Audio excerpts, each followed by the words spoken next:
मुझे बताया गया कि उत्तर प्रदेश में ही सिर्फ 10,000 से कुछ कम यानी 9,000 से ज़्यादा 10,000 से कम जो किसान हैं उनके ऊपर मुकदमे चल रहे हैं, क्रिमिनल केसेस चल रहे हैं।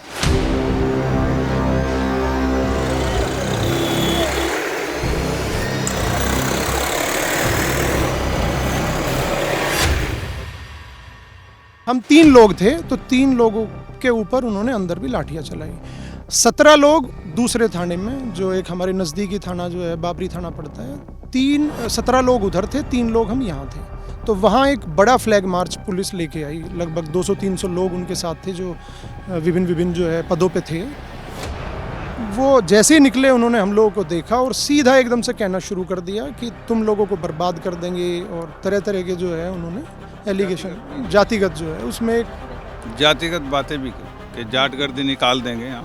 डर नहीं लगा आपको? गए आप फिर भी? डर किसान के घर जन्म ले रखा, डर क्यों लगेगा हमें?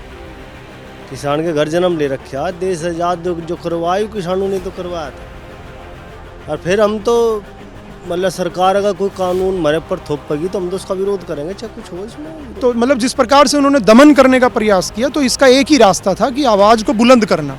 और ये समय ऐसा था 26 जनवरी के बाद कि सब लोगों को एक होना ज़रूरी था। तो किसान और सारी 36 बिरादरियाँ एक हुई उस महापंचायत में, क्योंकि आप खुद कवर करने आई थी, आपने देखा होगा कि लाखों की संख्या में भीड़ थी। ये जिम्मेदार व्यक्तियों के घर पर पुलिस फोर्स बैठी है, उनको घर से नहीं निकलने दिया, अपने खेत में नहीं जाने दिया, और मुकदमे जो वहाँ पे किए। इसमें एक वजह ये भी थी क्योंकि एकता थी, तो आप अकेले नहीं थे कि आपके ऊपर मुकदमा था, या आप अकेले नहीं थे जो आंदोलन कर रहे थे, तो एकता की वजह से भी बल मिला क्या? हाँ, एकता तो है ही है।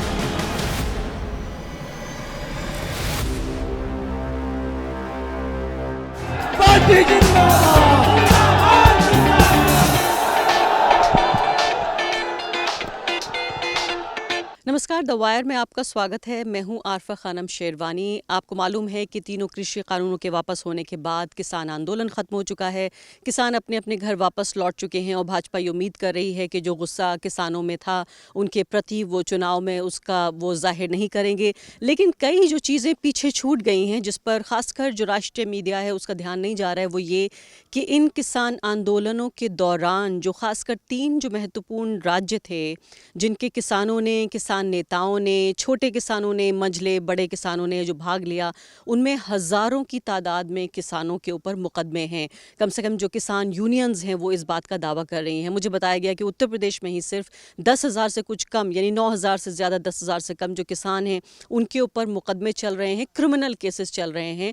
अब ये जो आंदोलन वापस हो गया उसके बाद अब इन मुकदमों का क्या होगा?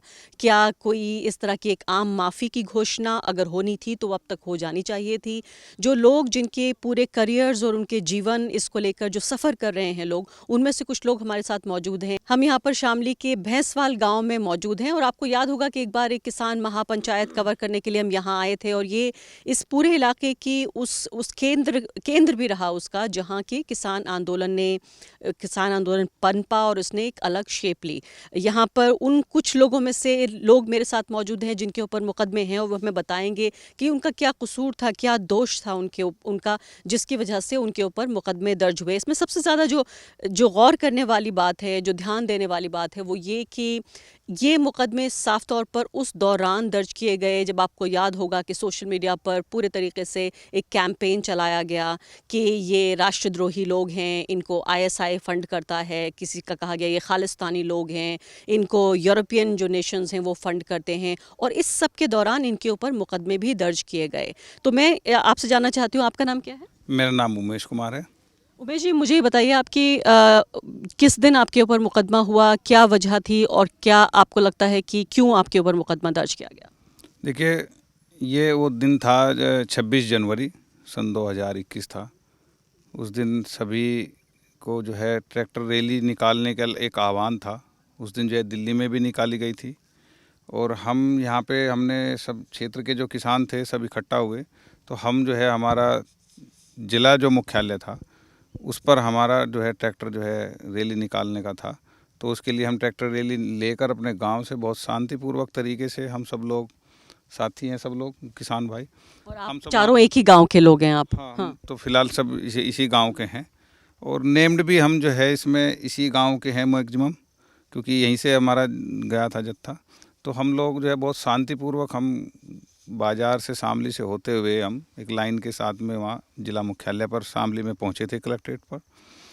लेकिन उनकी इंटेंशन बहुत गलत थी सरकार की। उनको ये लग रहा था जैसे उन्होंने वहाँ पर दबाने के लिए, वो किसान आंदोलन को बदनाम करने के लिए वहाँ साजिश रची थी लाल किले पर। इसी तरह यहाँ पर भी हम लोगों को डिमोरलाइज करने के लिए इन्होंने जो है उसको जो है हमें वहाँ पे बिल्कुल सोची समझी राजनीति के तहत वहाँ पे इन्होंने हमारे साथ में विवाद पैदा किया। विवाद नहीं कह सकता मैं, बिल्कुल मतलब एक तरफा कार्रवाई हम लोगों पर की। नहीं तो आरोप क्या था, मतलब कार्रवाई का उन्होंने आपको क्या एक्सप्लेनेशन क्या दिया, क्या सफाई दी उन्होंने? उन्होंने कोई सफाई उनके पास देने के लिए है कहाँ। उन्होंने तो केवल ये था कि ये लोग मुकदमे के डर से और लाठीचार्ज करने के डर से ये लोग घर बैठ जाएंगे, ये मूवमेंट आगे नहीं बढ़ेगा। क्योंकि मूवमेंट को जो ताकत दिल्ली में मिलती है वो तो गांव ग्रामीण क्षेत्र से मिलती है। धीरे धीरे हम लोग यहाँ पर मुकदमे हम लोगों पर इन्होंने शुरू किए थे। ये हालात ये किए थे इन लोगों ने, गांव में घर घर जो भी एक जिम्मेदार व्यक्ति थे उनके घरों पर भी पुलिस को फोर्स को बैठाया। हजारों लाखों फुटेज आपको मिलेंगी उत्तर प्रदेश की कि जिम्मेदार व्यक्तियों के घर पर पुलिस फोर्स बैठी है, उनको घर से नहीं निकलने दिया, अपने खेत में नहीं जाने दिया और मुकदमे जो वहाँ पे किए।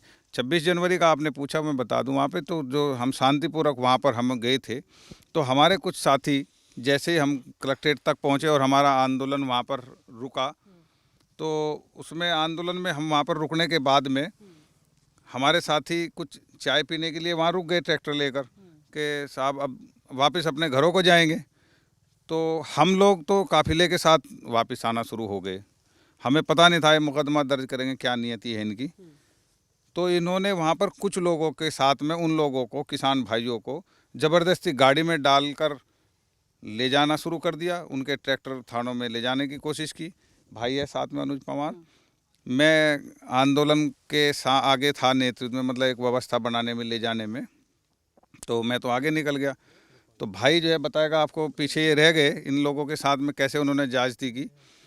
फिर उसके बाद में शाम को पता लगा हमें कि हम 8-10 लोगों को इन्होंने नेम करके, मतलब FIR मेरे नाम से की। उमेश कुमार बनाम सरकार के नाम से वो FIR है मेरे नाम से, और 8-10 लोग हैं, नमित है, उमेश पवार बनाम भारत सरकार। कुमार, हाँ वो उमेश कुमार बनाम सरकार के नाम से FIR दर्ज कर 250 लोगों को, 10-12 लोग नेम्ड हैं और 250 लोग अज्ञात में रख के उसको FIR को दर्ज किया इन्होंने।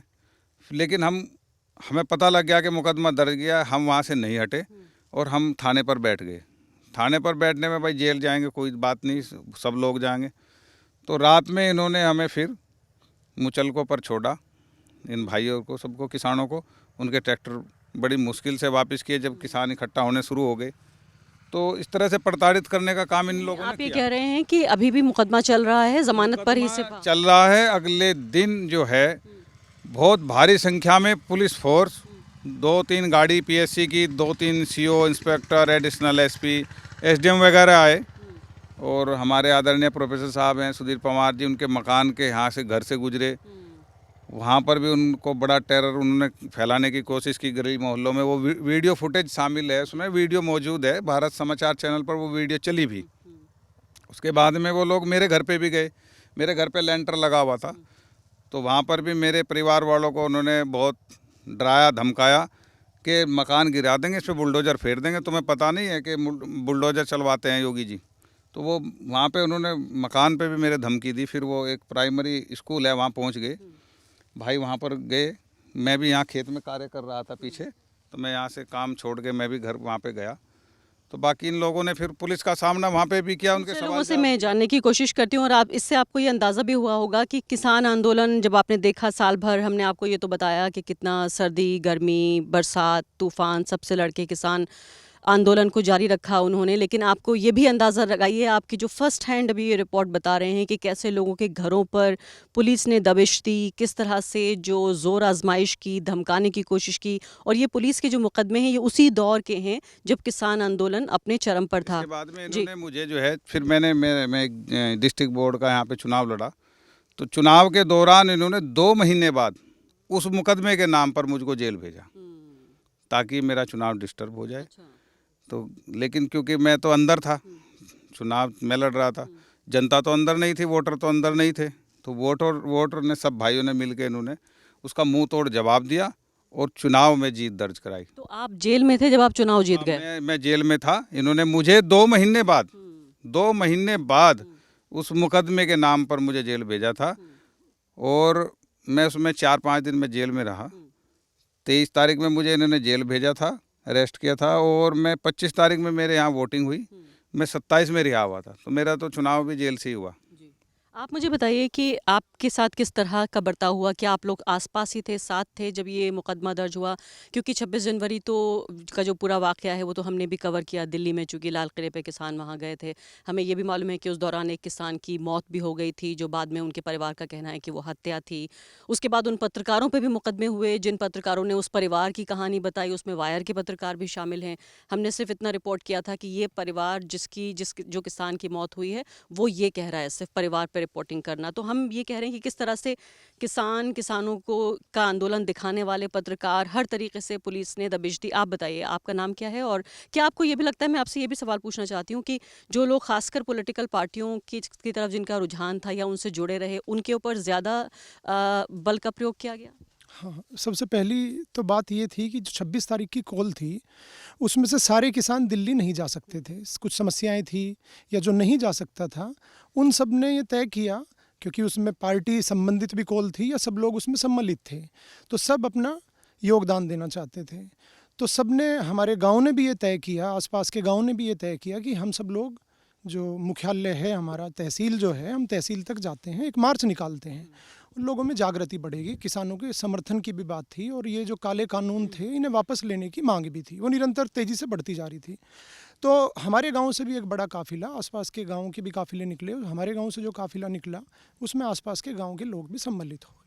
तो हम लोग जो है सब तहसील तक पहुँचे बड़ी शांतिपूर्ण तरीके से, और जो एक समर्थन हम दे रहे थे उसमें हर्षोल्लास था, और तिरंगा झंडा सभी ट्रैक्टर पे और सभी लोगों के पास था। तो हम जैसे ही तहसील मुख्यालय पे पहुँचे, तो वहाँ मुझे लगता है कि शायद पहले से ही प्लान जो है एडमिनिस्ट्रेशन का था। तो जिस प्रकार से, क्योंकि जब तहसील मुख्यालय पे पहुँचे, उन लोगों ने गेट बंद किया हुआ था, एसडीएम और पूरा एडमिनिस्ट्रेशन वहाँ मौजूद था। तो उन्होंने सीधा सीधा हम लोगों पे एलिगेशन लगाना शुरू किया कि आप लोग अंदर नहीं जा सकते। हमने उनसे बोला हमें अंदर जाना भी नहीं है, हमारा सिर्फ यहीं तक था जो हम समर्थन दे रहे थे, और इसके बाद हम वापस जाएंगे। तो वहाँ जो हमारे यहाँ मंडी थाना पड़ता है जनपद शामली में, तो जो वहाँ के इंस्पेक्टर थे, तो उनका कन्वर्सेशन कुछ बच्चों से हुआ। तो मैं बीच में गया, मैंने बीच बचाव किया उसमें जाके। तो उन्होंने शायद टारगेट किया उस चीज़ को, या मतलब एक उस शांति व्यवस्था को डिस्टर्ब करने का भी प्रयास किया। मैं तो ये कहता हूँ, उसमें प्रधान जी भी ये मौजूद थे, इन्होंने भी बीच बचाव किया। वहाँ से वापस मुड़ के हम लोग चले गए।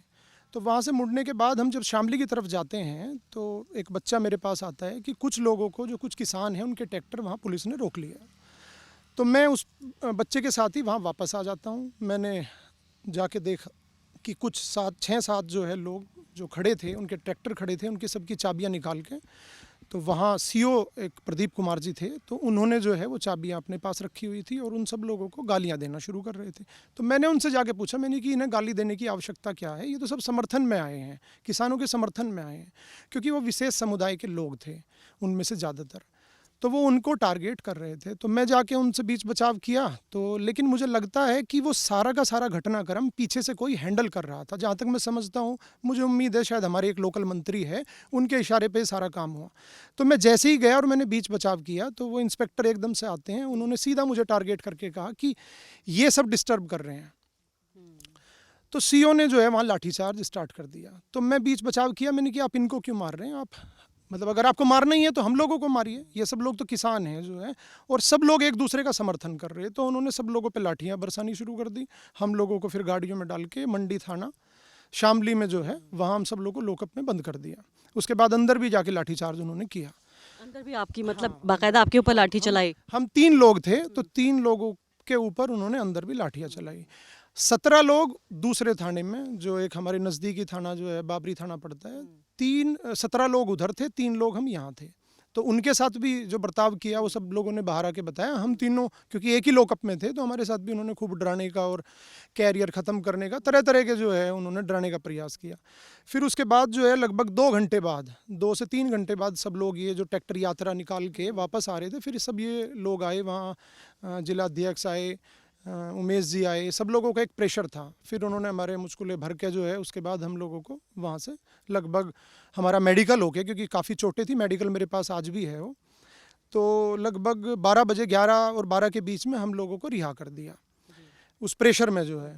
तो उसके बाद फिर अगले दिन जो है मैं और ये मेरा छोटा भाई है, कज़न ब्रदर, हम अपने घेर में जहाँ मतलब अभी आप लोग सब थे मौजूद वहाँ, तो वहाँ एक बड़ा फ्लैग मार्च पुलिस लेके आई। लगभग 200-300 लोग उनके साथ थे जो विभिन्न जो है पदों पे थे, CO, inspector, SI, constable, PSC के 2-3 ट्रक आए। लगभग मेरे हिसाब से 400-500 जो की संख्या में आए। सिर्फ एक छोटे से गांव में इतना पुलिस बल। तो वो आके हम लोग बैठे थे, वो जैसे ही निकले उन्होंने हम लोगों को देखा और सीधा एकदम से कहना शुरू कर दिया कि तुम लोगों को बर्बाद कर देंगे, और तरह तरह के जो है उन्होंने एलिगेशन, जातिगत जो है उसमें जातिगत बातें भी कही कि जाट गर्दी निकाल देंगे। यहाँ मुख्य बात ये थी कि जाट गर्दी निकाल देंगे और इस गांव को टपराना बना देंगे। जो ये शब्द भी कहे कि टपराना बना देंगे। उससे पहले टपराने में घटना हुई थी जो है, तो उसमें एडमिनिस्ट्रेशन का बर्ताव जो है वो बहुत ही ज़्यादा खराब रहा। तो एक डर का माहौल पैदा करने की उनकी टपराना गांव में पहले पुलिस ने बल का प्रयोग किया और खराब। जी उसकी मतलब व्यवस्था गांव की जो है बिगाड़ने की प्रशासन की तरफ से खूब प्रयास हुआ। डिस्टर्ब रहा गांव काफ़ी टाइम तक जो है। तो फिर उसके बाद उन्होंने जो है मेरा और जो वहाँ मौजूद सीओ थे और इंस्पेक्टर थे उनसे कन्वर्सेशन हुआ मैंने कि भाई आप लोग ऐसा अगर डराना चाहते हो तो मगर ये गांव ऐसा नहीं है। 32 की चौधराट का गांव है और 32 और 36 बिरादरी हम जो बोलते हैं उसकी खाप जो है वो यहीं से ही सारी चीज़ें तय करती हैं। तो मैंने कि आप ये डरा के यहाँ या इस तरह का कन्वर्सेशन करने का कोई फ़ायदा नहीं है। तो वो अपनी बात पूरी करके वहाँ से आगे चले गए और गांव की गलियों में घूमना शुरू कर दिया। पूरा गांव अपनी छतों पे, अपने गेट पे जो है बाहर निकल के आ गया। फिर उसके बाद पर्टिकुलर एक हमारे यहाँ प्राइमरी स्कूल पढ़ता है, वो लोग वहाँ पे गए। तो वहाँ पे भी कुछ गाँव के जो जिम्मेदार लोग थे, जब उन लोगों को सूचना हुई वो पहुँचे वहाँ। तो पहुँचने के बाद उनका फिर कन्वर्सेशन हुआ। तो उस कन्वर्सेशन में ये हुआ कि पूरा गांव, एडमिनिस्ट्रेशन को ये लगने लगा कि पूरा गांव इकट्ठा हो जाएगा अब। तो फिर वहाँ से वो लोग जो है लगभग 1 घंटे बाद निकल गए। तो उसके बाद फिर ये पंचायत जो हुई गांव भैंसवाल में, उसके बाद ये तय हुआ कि अब गांव भैंसवाल जो है, क्योंकि जिम्मेदार गांव हैं और आसपास के गांव के जो लोग हैं वो भी इकट्ठा होकर सब लोगों ने ये तय किया कि यहाँ एक पंचायत, किसान पंचायत की जाएगी। जिस प्रकार से पुलिस दुर्व्यवहार कर रही है, तो ये तमाम जो गिरफ्तारियां हुई और जो ज्यादती हुई उसका परिणाम ये हुआ कि आपने और ज़्यादा तेज़ कर दिया आंदोलन। जी। तो मतलब जिस प्रकार से उन्होंने दमन करने का प्रयास किया, तो इसका एक ही रास्ता था कि आवाज़ को बुलंद करना। और ये समय ऐसा था 26 जनवरी के बाद कि सब लोगों को एक होना ज़रूरी था। तो किसान और सारी 36 बिरादरियाँ एक हुई उस महापंचायत में, क्योंकि आप खुद कवर करने आई थी, आपने देखा होगा कि लाखों की संख्या में भीड़ थी। तो उसका सीधा परिणाम ये निकला। लेकिन इस सारे सार से मैं इतना समझा कि जिस प्रकार से एक सीओ और इंस्पेक्टर ने बदतमीजियाँ की और जिस तरीके से गाली गलौज किया, कि वो अपने मतलब जिसे कहते हो कि अपने माइंड से कुछ नहीं कर रहे थे, उन्हें कंट्रोल करने वाला कोई और था। आदेश मिल रहे थे उनको। जी। इसमें सेलेक्टिव लोगों को उन्होंने, और सेलेक्टिव मतलब पता था कि वो किसके साथ क्या कर रहे हैं। और इसमें ये भी बहुत ध्यान देने वाली बात है कि अक्सर आपने देखा होगा जो गरीब लोग हैं, पहुंच वाले लोग नहीं हैं, उनके ऊपर पुलिस की ज्यादती के बहुत केसेस आपने सुने होंगे। लेकिन यहाँ जो मेरे साथ लोग हैं, ये यहाँ के गाँव के असरदार लोग हैं, ज़मींदार लोग हैं। और इसमें आपको बताया कैसे तो एक चुनाव जिन्होंने जेल में रहते हुए ही चुनाव जीता उन्होंने। तो सबसे महत्वपूर्ण बात यह है कि किस तरह से जो असरदार इलाके के उस तरह के लोग हैं उनके साथ भी, और ये कह रहे हैं कि शक इस बात का है कि बाकायदा इन लोगों को चिन्हित किया गया, इनकी निशानदेही की गई कि अगर इन लोगों को दबा लिया गया तो आंदोलन भी दब जाएगा। इसी का परिणाम 5 फरवरी की महापंचायत थी, जो जैन चौधरी की सबसे पहली महापंचायत हुई थी गाँव में। वो इसी दमन की जो इन्होंने नीति अपनाई थी, उसी के परिणाम से जैन चौधरी जी की महापंचायत हुई। सबसे पहली महापंचायत यहाँ से हुई। तो ये आंदोलन यहीं से इसने गति पकड़ी। फिर नहीं, उसके साथ साथ एक इसमें एक और चेंज आया कि जब ये सारी घटना हुई, उस घटना के बाद जैसे ही महापंचायत का ऐलान हुआ, तो जो जिला प्रशासन के लोग हैं, उसमें चाहे डीएम हैं, एसएसपी हैं, वो सब लोग निरंतर गाँव में आए कि आप इस पंचायत को कैंसिल कर दो, और जो भी अधिकारी हैं जिन्होंने गलतियां की हैं वो आपसे माफ़ी मांगेंगे, लेकिन किसी भी तरीके से आप लोग जो है ये महापंचायत को कैंसिल कर दो। तो ये भी लगातार मतलब हमारे जो बड़े बुजुर्ग हैं, जो जिम्मेदार लोग हैं, उनके पास रेगुलर आना हुआ उस बीच में जो है। अखबार में भी वो अखबार में विज्ञप्ति भी आई निकाली थी, हाँ जी। निरस्त करने की। अच्छा, मैं आपसे जानना चाहती हूँ कि अब जैसे आप तो जेल से वापस आ गए, मतलब ज़मानत पर आप हैं। अभी फ़िलहाल आपका जो रोज़मर्रा की ज़िंदगी है, उसमें किस तरह की परेशानियाँ हैं उन पुलिस केसेस की वजह से? उस पुलिस केसेस की वजह से ये परेशानी है कि कभी भी पुलिस वाले दबाव बना हुए नाजायज आके, और कभी इंस्पेक्टर आ जा, कभी ये आ जा। अब पर्टिकुलरली मान के चलिए कि हमारे पास में तो वैसे आते नहीं, लेकिन जो जिनके नाम जानबूझ के भी ऐड किए गए थे, और जो आप कह रहे थे कि जो छोटे वर्ग से है, मतलब कमज़ोर किसान है, उनके घर पे जाके उनके माँ बाप को और उन लड़कों को धमका रहे हुए आगे कि ज़िंदगी बर्बाद हो जाएगी, ये हो जाएगी। क्योंकि यहाँ पे प्रोफेसर सुधीर पवार है, जो किसान नेता है, जो अक्सर मतलब किसानों की यहाँ पे मतलब आवाज़ उठाते हैं। और जो आपका 26 जनवरी वाले दिन हुआ था, उस दिन रात के टाइम यहाँ पे माननीय मंत्री जी आए थे गाँव में, नए गाँव में, और कौन उन्होंने से मंत्री जी? सुरेश राणा जी, तो जिन्होंने यहाँ पे सारी की सारी ये देखा कि भाई किसान अगर क्योंकि हमारा 36 खाप का गांव है यहाँ पे, और 36 बिरादरियों के इसमें चौधरी रहते हैं। अगर इतने बड़े गांव से और 36 बिरादरी के अगर चौधरी भी निकलने शुरू हो गए, तो फिर हम ये सिलसिला पूरे स्टेट में शायद नहीं रोक पाएंगे। तो कहीं ना कहीं उन्हें इस बात का डर भी था और सारी चीज़ें भी थी। तो उसे रोकने के लिए अगले दिन इन्होंने इतना बड़ा मतलब पुलिस बल, पीएससी के ट्रक, ये सब चीज़ यहाँ पे उन्होंने भेजी थी, वो चीज़ डराने के लिए। नहीं तो कुछ तो ऐसे लोग होंगे जो डर गए होंगे, उन्होंने कहा होगा कि हमने अब भागने लेंगे। हाँ, वे डरे। बल्कि हमारे पास में फिर उसके बाद में फ़ोन भी आया, जिनके मतलब नाम दर्ज हुए उन तक का फ़ोन आया, कह लगे उनका भाई हमारे लड़कों का ये हो गया, वो हो गया, इस तरीके से। हमने कहा कि भाई कोई फांसी तो देने तो रहे, हमने कोई गलत बात नहीं करी, वो चीज़ नहीं करी, और हम डरने वाले भी नहीं है। जब अपनी सही चीज़ें हम रख रही, वो चीज़ आपने देखा भी कि सरकार झुकी भी उन चीज़ों के आगे, क्योंकि उन्होंने गलत कर रखा था सारा का सारा। तो उसी चीज़ पे हम जब भी अडिंग थे, वो आज भी अडिंग है उस चीज़ पे। अभी भी अडिग हैं आप? आप मुझे बताइए कि कौन कौन से मुकदमे आपके ऊपर दर्ज किए गए, कितने गंभीर मुकदमे हैं? इतने गंभीर तो मुकदमे है नहीं भाई, यही मुकदमे हैं जो शांति भंग के थे या वगैरह थे जो मुकदमे। ये हमारे साथ मुकदमे में इन्वॉल्व है, अब गंभीर धाराओं में दर्ज है। लेकिन इनको क्योंकि ये बहुत एक्टिव हैं विकास भाई, इनको ये दिल्ली बहुत जाते थे बॉर्डर पे, तो इस ये दबाव बनाने के लिए इनको, ये बहुत सीधे साधे किसान है, इनको मुकदमा का वास्ता नहीं, अपने खेत में काम करना है इनको। तो इन पे हमारा जो मुकदमा है उसमें 250 लोग जो अज्ञात में रखे थे, 12 लोग उसमें नेम्ड किए। नमित भाई को नेम्ड किया, हमें किया, अशोक चौधरी हैं, और उन 12 लोगों के बाद जो अज्ञात में जो 250 लोग हैं, उसमें एक इन लोगों को लिया, उन लोगों को एक चिन्हित किया जो लोग आंदोलन में सक्रिय रूप से भाग ले रहे हैं या किसान की आवाज़ उठाते हैं। गांव के, जी हाँ, गांव के अलावा जो आप ये कह रहे हैं कि जो लोग बॉर्डर्स पे जाके, आप गाजीपुर बॉर्डर पे जाते रहे होंगे, तो फिर आपके ऊपर मुकदमा हो गया, तो फिर आप गए या नहीं? नहीं, मुकदमा हुआ हमारे पर तो मतलब हम थे दिल्ली, यहाँ जो हमारा नाम लिखवा गया वो तो उन्होंने, कुछ लोग थे उन्होंने जानबूझ कर नाम लिखवाया कि ये लोग जो है जो डर जाए, लोग ना जाए मुकदमे के डर से, आगे कोई काम ना करे, कोई किसी आंदोलन में भाग ना ले। तो डर नहीं लगा आपको? गए आप फिर भी? डर किसान के घर जन्म ले रखा, डर क्यों लगेगा हमें? किसान के घर जन्म ले रखा, देश आजाद जो करवाया किसानों ने तो करवाया था। और फिर हम तो मतलब सरकार अगर कोई कानून हमारे पर थोपेगी तो हम तो उसका विरोध करेंगे, चाहे कुछ हो, इसमें विरोध करना। परिवार है आपका, यहाँ खेत है, घर है, लेकिन उसके बारे में ज़्यादा नहीं सोचा? अजय नहीं, इतने कहाँ सोचे। परिवार जो परिवार की सोचते, जो परिवार की सोचते तो ये कानून उल्टे नहीं होते। जो परिवार की सोचते सब, ये किसान लोग इतने दिन वहाँ बैठे रहे, धूप बाढ़ सर्दी बरसात, बहुत दुख है, लोग बहुत तकलीफ हुई है, हमें बहुत दुख है हमें इस बात का। हम 1 साल तक बहुत तकलीफ है हमें इस बात की, और बहुत दुख है, छों भी ढेर है हमें इस बात का। अब हमारे 7 साल बोल रहे सरकार ने यूँ जायज़ती करी, इतनी जायज़ती करी। क्या इसमें एक वजह ये भी थी क्योंकि एकता थी, तो आप अकेले नहीं थे कि आपके ऊपर मुकदमा था, या आप अकेले नहीं थे जो आंदोलन कर रहे थे, तो एकता की वजह से भी बल मिला क्या? हाँ, एकता तो है ही है। मतलब किसी भी काम को अगर 50% आदमी एक जगह हो और 50 नहीं हो तो बते रहेंगे 50 भी। 50% जनता अगर किसी का विरोध कर रही तो बहुत मजबूत है हम लोग। तो हमारी जो टीम है यहाँ गांव में, तो अभी आपने बताया कि सरदार लोग थे, प्रधान जी जेल में रहते हुए चुनाव जीतते, तो इतने बोधे थोड़े ही है हम, जो इतने बोधे होते चुनाव थोड़ा जीत जाते।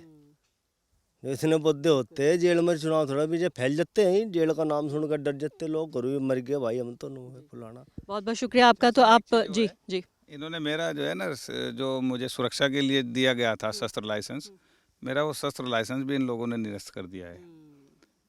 तो उसमें भी हर तरह की जाति ये लोग कर रहे हैं। प्रताड़ित करने की जो घर की बात की हाँ कि घर में जो है महिलाओं को, असल में क्या है, महिलाएं जो है हमारी माता हैं, हमारी बहनें हैं, वो कंधे से कंधा मिला के इस पूरे आंदोलन में, और जहां भी जरूरत हुई किसान को बाहर जाने की या जिस भी प्रकार के सपोर्ट की, उन्होंने वो सारी की सारी अग्रिम भूमिका निभाते हुए इसमें पूरा कंधे से कंधा मिला के साथ दिया। तो ये जो विजयी हुई, इसमें सबसे बड़ा श्रेय जो है हमारी महिलाओं का ही है।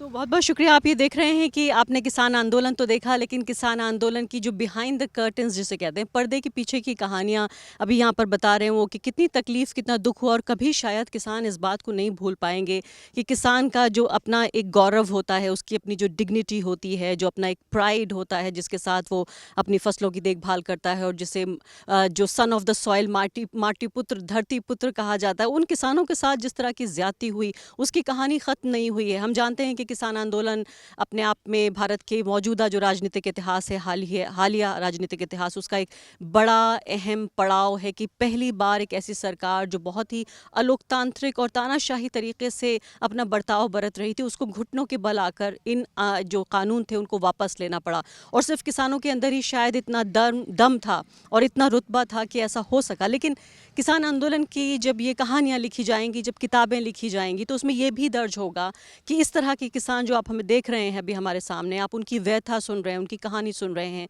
कि साल भर उन्होंने क्या कुछ सहा, जब जाके ये जीत किसानों को आखिरकार मुहैया हुई। द वायर के और वीडियोस देखने के लिए सब्सक्राइब करें और बेल आइकन पर क्लिक करें। स्वतंत्र पत्रकारिता की आर्थिक मदद करने के लिए डिस्क्रिप्शन में दिए गए लिंक पर जाएं और अपनी राशि चुनें।